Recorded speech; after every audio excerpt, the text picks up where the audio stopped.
শীতকালে এভাবে পেঁয়াজকলি না খেলে হয় নাকি?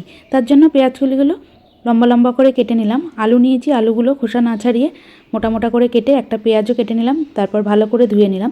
এবার কড়াই পরিমাণ অনুযায়ী সর্ষের তেল, হাফ চামচ কালো জিরে, দুটো শুকনো লঙ্কা ফোড়ন দিয়ে কেটে রাখা পেঁয়াজকলি, আলু, পেঁয়াজ দিয়ে বেশ খানিকক্ষণ মতো ভেজে নিচ্ছি। এবার এর মধ্যে দিয়ে দেবো স্বাদ অনুযায়ী লবণ দেওয়ার পর সামান্য পরিমাণ হলুদ গুঁড়ো দিয়ে বেশ খানিকক্ষণ মতো ভেজে নিচ্ছি। এবার অন্য একটি কড়াই 2 চামচ পোস্ত আর 1 চামচ সাদা তিল দিয়ে কিছুক্ষণ ভাজার পর ঠান্ডা করে নেব। ঠান্ডা হয়ে গেলে গুঁড়ো করে নিচ্ছি।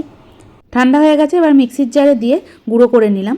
আর এদিকে পেঁয়াজকলিগুলো হালকা ভাজা হয়ে গেছে, আরও কিছুক্ষণ মতো ভাজবো। এর মধ্যে দিয়ে দেবো স্বাদ অনুযায়ী চেরা কাঁচা লঙ্কা। প্রায় 3 থেকে 4 মিনিট ভাজার পর পেঁয়াজকলিগুলো লাল হয়ে গেছে। এবার পোস্তর গুঁড়োটা দিয়ে কিছুক্ষণ মতো নাড়াচাড়া করে নিচ্ছি।